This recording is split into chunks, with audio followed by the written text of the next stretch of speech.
ఎదుటి వాళ్ళు ఏమనుకుంటారో అని ఎక్కువగా ఆలోచించుకు. నీకు నచ్చింది చెయ్యి, నీకు నచ్చినట్టుండు అని జనరల్గా అందరూ చెప్పేదే కదా. But today I want to tell you the other side of the same thought. అవును, ఎవరు ఏమనుకుంటారో అని ఆలోచించడం కొన్నిసార్లు మనల్ని హర్ట్ చేస్తుంది. కానీ అది మొత్తం నెగిటివ్ అయితే కాదు. దానివల్ల కొన్ని గుడ్ థింగ్స్ కూడా ఉన్నాయి.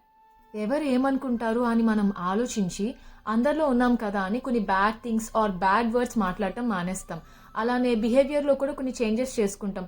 కొంచెం పద్ధతిగా నీట్గా బిహేవ్ చేస్తూ ఉంటాం. మనకి రాకపోయినా కూడా కొన్ని మంచి హ్యాబిట్స్, కొన్ని వాల్యూస్ మనం సొసైటీ నుంచి నేర్చుకోవడానికి ట్రై చేస్తాం. సొసైటల్ జడ్జ్మెంట్ అనేది అసలు లేకుంటే ఎవరు ఇష్టం వచ్చినట్టు వాళ్ళు అలా బిహేవ్ చేస్తారు, ఎలా కావాలంటే అలా ఉంటారు కదా. అప్పుడు సెల్ఫ్ కంట్రోల్, డిసిప్లిన్, అందరి మధ్యలో ఎలా బిహేవ్ చేయాలి అనేది ఎలా తెలుస్తుంది? సో కొన్నిసార్లు ఎవరు ఏమనుకుంటారు అన్న థాట్ కూడా మన మంచికే పనిచేస్తుంది. మన జర్నీని చిన్నగా, డీసెంట్గా, జెంటిల్గా, రెస్పెక్టబుల్గా మారుస్తుంది. సో ఇలా నెగిటివ్గా కనిపించే చాలా థాట్స్లో ఇలా కొన్ని హిడెన్ బ్లెస్సింగ్స్ కూడా ఉంటాయి. అవి మన మంచికే అని మాత్రం మర్చిపోకండి. ఎండ్ ఆఫ్ ద డే ప్రతి ఒక్క జడ్జ్మెంట్, ప్రతి ఒక్క కమెంట్, ప్రతి ఒక్క ఒపీనియన్ కూడా మన లైఫ్లో ఒక సైలెంట్ టీచర్ లాగా పనిచేస్తుంది.